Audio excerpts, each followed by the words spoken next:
तंब खुदिंग मैरीनी हैनदबा पामदबा हाइबसिदी असुक्की मतिक हैनदे पामदे मनुंग मपाल नाइबा मियोइबगी मसकनी मपाल थोंगदा उखिबा सक्तम अमना लान अदुमक लौखिदुना फजबा मशक अमबुसु असुक्की मतिक थीना उहनख्रे मसा ngamdabga changde मागी नोमगी अपाम मचिंजा वाटपा यादबा ऋषिनी महाकी अवा पथाफम ओइबा अनीशिब yum अदुगी मफमदा ngahak to irasu leiraga mahak nungaise ngamdrabasu khangduna mahak yumdudagi thorakpani leina so school thokre ngasidi malem lakte line auto da lakpani leina mahak na sel tandrabadi manang nupigi punsi arimbada maki gani haiba ma khangi madogi da mak pumna makhangli bani masagi khankidre thagi salary aduna hana dagi hidak lang thakidi ngamnaba pubani Madhu ngamnaba tawribani atai hen mama khankidre first period tagi class leibani adoba principal oiriba malemgi apokpa keshona leinabu aruba wari lei haina magi class to astopo oza na exchange tawhankre aduga leina principal gi room da lai sir amta changjarake yes come in leina changsilaga lepi phamoi bema मायोक न फम थरपगा Kesho लेनाद meeting थमले इबेमा sir बाबा हाइना दुमको नंग इसागुम्बिनी हानगुमना दुमक खलुनी बाबुसो लामनख्रे सागै होंख्रे हाइना अखोइबो अतोपनी खनगनो इपागा इमागना सुने नंगबो अतोपनी खंदे इचानुपी मगनी खल्लिबनी लेना खुमदे तुमिना दुमक ले येंगोय इपाना हारिबसे नंगलाना सुखनगनो नंगी अनौब पुंसी अदुगी कंडीशन आयोनदी इपाना खंगदे अदुबु प्रोफेशन अमा पूरिबा मिसक ओइबनिना टाइम मैनेजमेंट हैफम थुई इपागी से नंगबु सैबदी नते ngangbुसु नते स्कूल अमागी रूल ने चांग नायहन्निंगी मरक अमा सुतोक ले हाइना कुइना लेपुरे अदुगा हंतक अमुक नौना जॉइन तौरगा यावबा होबगा चांग नायदि हाइना डिपार्टमेंट दगी HOD ने रिपोर्ट अमा तौरई लेना इकाइबसु फावरे अदुबा तुमिना सम लेशन बयाबा नत्तबनिना हैरई होय सर आई रेगुलर ओइना बताउजगे रेगुलर ओइदबा हाइबसिना अंगांगसिंगी सिलेबस कवर तौनबा होनबदा मतम चंगहल्ली मसी थोक्तनबा सिनसे होय सर फरे फरे चलो नंगी क्लास लौजरो हाइदुना लेना थोरगले थोख्रिबा नुपी मचादुदा येंगलगा केसो मपुकनिंगदा खलौई तथी तथी हेक सैरुबदा युमदा सालान सानगदौरिबनी ऐगी इचानुपासी थुना लुहोंगतोक्तबा यादे मवोइख्रबा नुपी अमदा ngauduna lei haibase mapa mama anina munna khanglibani nusinarami pakhang leisa oringi daso madushu khangi adobu matamna amadi nongdam mamana laibokta nungsiba do panthung yau haina tamlamdrabanina punsigi tangkak amada khangodaba thodok amana kainakre नौमगी class मरी लेबदो मतम हौखिना बहोनबदा लेनाददी यामना खुइबा मतमम ओहेल्ले पुंग अहुम तारकपा द्वाइददी लेना class लोइरेदुना मयुमदा हन्नबा हाइना थोरकपनी वाखल इनुंग नुंगाइता उंगदुना मखोंगना तपना तपना लाकपगी लंबीदा ऋषिगा क्रिस्टिनागा लेबदो ओबदा असाउबना मसादो मई हौखिबनी हेना साउरिबना मागी पुंसी ngasi ओहेल्लिबा असिगी plan दे क्रिस्टिनानी Luna नकना लोइनरकपी मरुपनी मतम अमगी नकना तीनबा महाकना हेना ख्वाइदगी तमथिबा मिसक अमसु ओइरमबनी ऋषिगा उनरमी हाइबगी असाउबदी नाकन्ना थमख्रगा लेना क्रिस्टिनाबु याम तुकुच्चबा नुपी अमा ओइना खनख्रबनी माबु मांगहन्नबा सिनखिबा नुपी अदो थेंगनबदा खम थेंगना साउनिंख्रे असाउबा अदुना फाथबा नंगहौदा चंगसिलगा खुपाकना सापो खन्ना थाकिबनी क्रिस्टिना सु लेना ओइरमबदा मरा लेरुबी ओइबना वांगांगलक्ते चैना कोल फंगलबा ममाइदो मखुना पाइसिलगा लेपले लेना क्रिस्टिना दो उनसिलगा चैरे असुकोइबसे नंग लोटबा नत्रा पुंसी अमबुन नंगना कशु लेतना खनबा नंगना सानबा ड्रामा आइना खंगोय खनब्रा आइना थाजरुबा नंगबो अगी मरुपनि खना नुशिरुबना नंगना हाइबा यादुना आई नुमितदा नातुंग इलगा चटखिबने अदुगा नंगना इबु लेखा ताहल्ले सिगुम्बा पुंसी महिंगदा आइबु ताहल्ले बसे नंगी करी कानबनो सी हाइरगा वा लेना हिक हिक कपले सल खरा की दमक युहेन मना हाइबा यादुना मदोम जाबासु मतिगा सिनरगा तौखिबा थबकनी अदुबु ngasi phauba yuhen mana leina pami amadi thabak ado yuhen baga maga manaraga sinbani haibase Christy khaknatana kanana su khangdri khangdaba sinani rishina su lana lawriba aduga hena lan ma khanba wakhal amada su chatre leina de khangdringai dadi rishi bu su sauramdabani adubu ngasi gi uriba saktamdana rishi ga manaraga tawbani haina lawkhre hana di rishi na mabo asum thauba cheibaduda accident oina masa khangnadana nupa mangonda su da sa takibaduna saubani haina khallubani amasu wakhal iranda lanari achumba singbadudi utna waina khomli ngasi phauba haina singni lotkibana kana matana khangdre lanu hankibaso makhoi kharaduna manaraga topkiba ngakani leina penda meeting amaga loinana Christina do yenglaga makhatari nakhoi masin manaraga aiba wafam da tahanna basin bani ai khangi adobu khangna ai hauzik lengba yadaba mafam sida khongpham chena lepe masida nangi kana basa kaino ikai khangdabi amagumna marana yomlabi nupido leina da chere I onsalaga kaino angau bi dongna lambi sorok sida koi law lawrisibo lamsat nai draga aina ni hagi haibra sokhatta ballawai thawai gi kokto torkana lamjak sorok ni se mafam se mina cricket inariba imana bi ni kai na haining de nasana sezeraga ingon tainerakana aina soiba numituda aina soi sikaino nang hauze unakriba misakto natro aiga mayam jangna numituda aranba tahan kibado nakhoi manaraga ibu sanabiri Christina nogli ho nangi nupani na mayam sangdana namdana luhongbi kibari siga hauze unabaira nangna saroise bema nupa phajanba ngamdragane aingonda lana lorokano aina horubana ti ai khakta nate mana police party khudingi nupi makhal suna punma misangni ngai khone nang laingona la lori sibo maram sabra khanthari yengune nangi nupani dana leiba nupa sidi ai ga loina ba kuidri wadu hairaga Christina makutta paiba bag to dagi gogalam lawtho upsili mimang da hen kaine angau phaidong torkano ama oiramladi nang aina lem tharoidabani nang oibagine ai khuthandabani Bahai kra hairam laga chatkre karino mayek singna gyan ta drabi leina aran ba thumuk ta hawi mangona toriba mayam se karino ma khangdre footpath mayai du da lepaga fungat lupa mayam duna amuk suma tom ta hiki kaptuna lehore pigi isi leptri milo pirang na cholhaliba mai thonga do kangdre thembi na basu leite nai tom pai ba seklani pirang irik na marupni School dagi malim su thorak laga mayumda changdabi lingzalga maboka gi manakta lai lambi gi matai amada rishina uirum churup sing laga leiribado ahanba oina thingnei yingbada tuma khangi nisalai chuba misakni haiba matoduna phibam duda malim pisum khangsuk sui machinda sosoli asibo leinagi nu padu natrane kaino side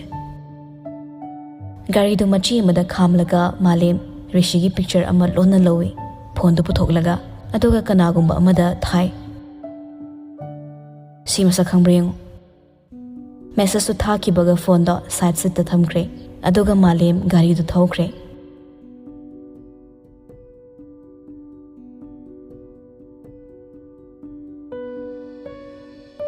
nungthil matam sangbagi pung 3 helabaso yamna ngalli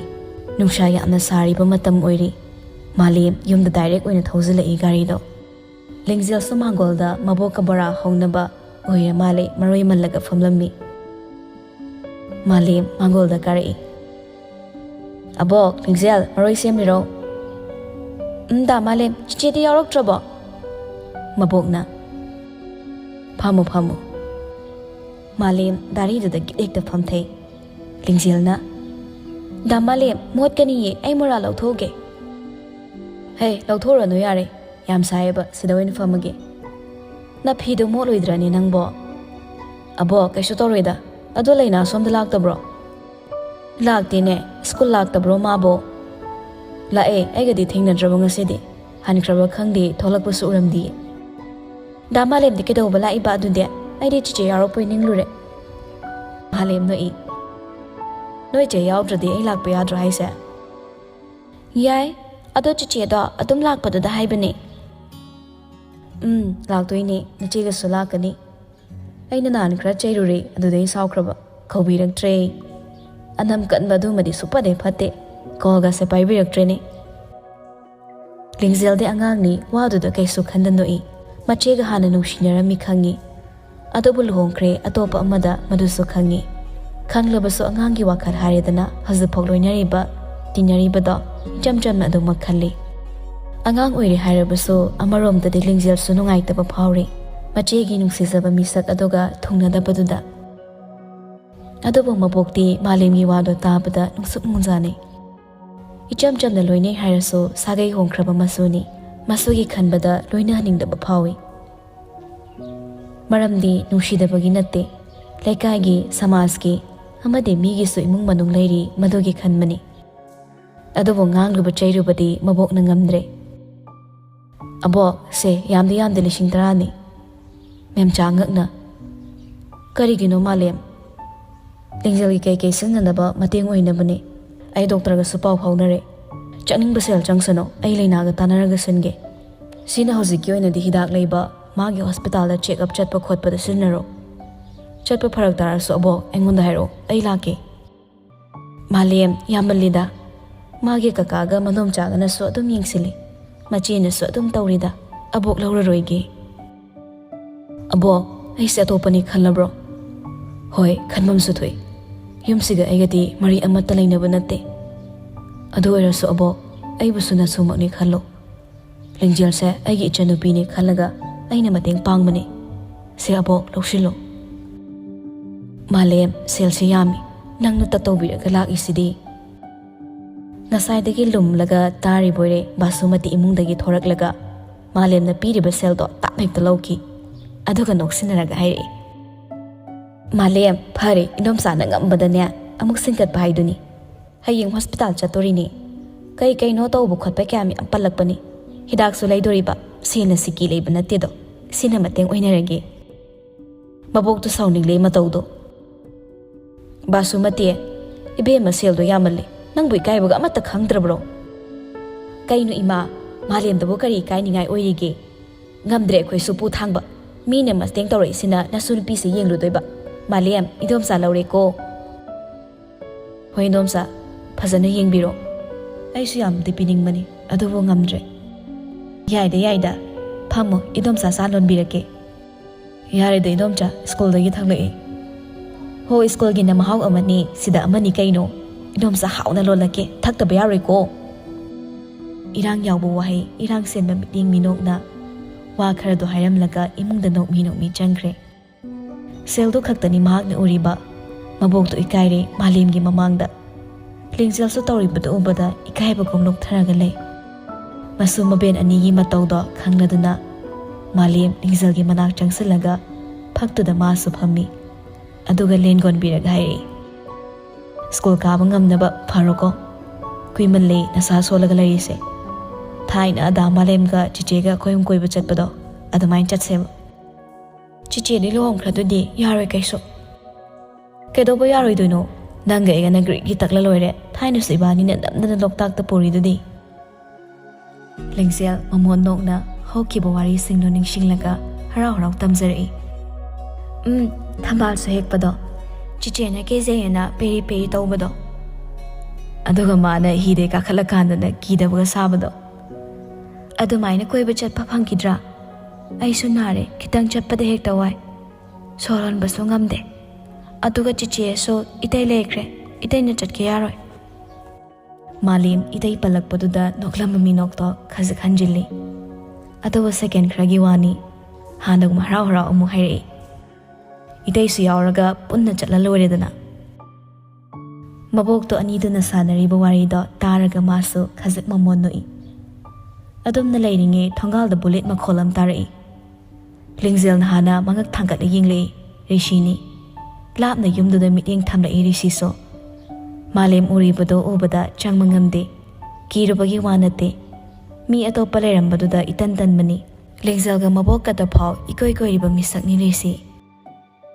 ꯂꯤꯡꯖꯦꯜꯕꯨ ꯅꯨꯡꯁꯤꯕ ꯐꯥꯎꯈꯤꯕꯗꯨꯅ ꯃꯔꯝ ꯑꯣꯏꯔꯒ ꯃꯅꯥꯛꯇ ꯂꯥꯛꯄꯅꯤ꯫ ꯔꯤꯁꯤ ꯎꯕꯗ ꯂꯤꯡꯖꯦꯜ ꯍꯔꯥꯎꯅ ꯀꯧꯔꯛꯏ, "ꯑꯌꯥ, ꯏꯇꯩꯅꯦ, ꯏꯇꯩ!" ꯔꯤꯁꯤ ꯎꯕꯗ ꯑꯗꯨꯛ ꯍꯔꯥꯎꯕ ꯃꯇꯧꯗꯣ ꯃꯥꯂꯦꯝ ꯏꯉꯛꯉꯛꯏ꯫ ꯐꯨꯛ ꯍꯧꯒꯠꯂꯒ ꯆꯠꯈꯤ ꯇꯞꯂꯤ ꯇꯞꯂꯤ꯫ ꯅꯣꯛꯄ ꯍꯩꯖꯗꯕ ꯔꯤꯁꯤꯗꯣ ꯃꯌꯥꯐꯥꯎ ꯀꯥꯊꯣꯛꯂꯒ ꯃꯣꯃꯣꯟ ꯅꯣꯛꯂꯨꯏ꯫ ꯔꯥꯁꯤ ꯂꯩꯕ ꯃꯤꯅꯣꯛꯅꯤ, ꯑꯍꯨꯕꯁꯤꯡꯒꯤ ꯃꯤꯠꯌꯦꯡꯐꯝ ꯑꯣꯏꯅꯤ꯫ ꯃꯒꯨꯟ ꯂꯩꯕ ꯃꯤꯅꯣꯛꯇꯣ ꯑꯁꯨꯛꯄ ꯁꯛꯇꯝ ꯑꯃꯅ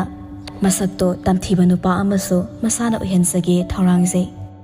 ꯇꯥꯡꯅ ꯎꯕ ꯃꯤꯅꯣꯛꯅꯤ ꯔꯤꯁꯤꯒꯤꯗꯤ꯫ ꯂꯤꯡꯖꯦꯜ ꯔꯤꯁꯤꯒꯤ ꯃꯅꯥꯛ ꯌꯧꯔꯦ ꯍꯥꯏꯔꯛꯏ, "ꯏꯇꯩ, ꯀꯅꯥꯒ ꯂꯥꯛꯏꯅꯣ? ꯆꯤꯆꯦ ꯌꯥꯎꯔꯛꯄ꯭ꯔꯥ?" ꯔꯤꯁꯤ ꯅꯣꯛꯄꯗꯣ ꯍꯟꯖꯤꯟꯈ꯭ꯔꯦ, ꯃꯀꯣꯛ ꯈꯖꯤꯛ ꯍꯥꯏꯔꯒ ꯈꯨꯝꯃꯤ, "ꯌꯥꯎꯗꯦ." "ꯑꯁ, ꯆꯤꯆꯦꯒ ꯁꯨꯛꯂꯥꯛ ꯂꯥꯛꯇꯦ." ꯈꯨꯝꯐꯝ ꯈꯪꯗꯦ ꯔꯤꯁꯤꯗꯣ꯫ "ꯂꯥꯛꯑꯣ, ꯗꯥ ꯃꯥꯂꯦꯝꯁꯨ ꯂꯩꯍꯧꯕꯅꯦ." ꯃꯥꯂꯦꯝ ꯍꯥꯏꯕ꯫ ꯂꯤꯡꯖꯦꯜ ꯌꯥꯝ ꯒ꯭ꯌꯥꯟ ꯇꯥꯅ ꯀꯟꯅ ꯍꯥꯏꯔꯗꯤ ꯇꯥꯈꯤꯅꯤ ꯈꯟꯕꯒꯨꯝꯅ ꯔꯤꯁꯤꯒꯤ ꯃꯅꯥꯛ ꯈꯖꯤꯛ ꯅꯛꯁꯤꯜꯂꯒ ꯇꯞꯅ ꯍꯥꯏꯔꯛꯏ, "ꯑꯗꯨꯕꯨꯔꯣ, ꯑꯩꯈꯣꯏ ꯆꯤꯆꯦꯒ ꯍꯥꯟꯅ ꯀꯣꯏꯅꯔꯝꯃꯦꯕ, ꯅꯨꯄꯥꯅꯤ꯫ ꯆꯤꯆꯦꯅꯁꯨ ꯗꯥ ꯃꯥꯂꯦꯝꯅꯁꯨ ꯌꯥꯝ ꯅꯨꯡꯁꯤꯕꯅꯦ, ꯃꯈꯣꯏꯅꯤ ꯌꯥꯝ ꯅꯨꯡꯁꯤꯅꯩ꯫ ꯑꯗꯣ ꯏꯇꯩꯅ ꯆꯤꯆꯦꯗꯣ ꯂꯧꯈ꯭ꯔꯦꯗꯅ, ꯑꯗꯨꯗꯩ ꯑꯅꯤꯃꯛ ꯊꯃꯣꯏ ꯌꯥꯝ ꯀꯥꯏꯅꯔꯤꯕꯅꯤ." ꯔꯤꯁꯤ ꯇꯤꯟꯕꯨ ꯍꯥꯏ ꯋꯥꯍꯩꯗꯨ ꯇꯥꯕꯗ ꯅꯍꯥꯟꯈꯩ ꯂꯩꯅꯥꯒ ꯃꯥꯂꯦꯝꯒ ꯂꯣꯏꯅꯕꯒꯤ ꯃꯔꯝꯁꯨ ꯇꯞꯅ ꯇꯞꯅ ꯈꯪꯉꯛꯂꯤ꯫ ꯃꯥꯅꯗꯤ ꯅꯨꯄꯥ ꯑꯃꯁꯨ ꯄꯪꯂꯣꯏꯗ ꯂꯣꯏꯅꯕꯩ ꯅꯤꯡꯂꯨꯕꯅꯤ꯫ ꯃꯥꯅ ꯈꯜꯂꯔꯤꯗꯨꯒ ꯌꯥꯝ ꯂꯥꯜꯂꯝꯕꯗꯨꯗ ꯃꯇꯣꯝꯇ ꯏꯀꯥꯏꯖꯔꯤ ꯄꯣꯠꯅꯤ꯫ "ꯏꯇꯩ, ꯆꯪꯉꯁꯤ ꯂꯥꯛꯑꯣ." ꯑꯅꯤꯗꯨ ꯆꯪꯃꯤꯟꯅꯔꯛꯂꯦ꯫ ꯔꯤꯁꯤ ꯎꯕꯗ ꯃꯕꯣꯛꯇꯨꯁꯨ ꯍꯔꯥꯎ ꯍꯔꯥꯎ ꯀꯧꯏ, "ꯏꯁꯨ ꯂꯥꯛꯂꯤꯕ꯭ꯔꯥ? ꯂꯥꯎ ꯂꯥꯎ, ꯃꯥꯂꯦꯝ, ꯃꯁꯛ ꯈꯪꯕ꯭ꯔꯣ ꯂꯥꯛꯂꯤꯁꯦ?" ꯃꯥꯂꯦꯝ ꯈꯪꯉꯦ ꯍꯥꯏꯕꯒꯨꯝ ꯃꯀꯣꯛ ꯅꯣꯝꯃꯤ, ꯑꯗꯨꯕꯨ ꯃꯃꯤꯠꯇꯨꯗꯤ ꯉꯥꯡꯁꯪ ꯉꯥꯡꯁꯤꯜꯂꯤ꯫ ꯈꯥꯅꯁꯨ ꯌꯦꯡꯂꯤ ꯔꯤꯁꯤꯗ꯫ ꯑꯗꯨꯛ ꯇꯥꯊꯤꯅ ꯌꯦꯡꯂꯤꯕꯒꯤ ꯃꯔꯝ ꯁꯨꯛꯂꯩ ꯂꯩꯇꯦ꯫ ꯔꯤꯁꯤꯗꯤ ꯃꯤꯠꯌꯦꯡꯗꯨ ꯎꯗꯦ, ꯃꯥꯒꯤ ꯊꯣꯛꯄꯅꯤ꯫ ꯃꯥꯂꯦꯝ ꯃꯤꯠꯌꯦꯡꯗꯨ ꯅꯥꯊꯩꯔ ꯍꯥꯏꯔꯛꯏ,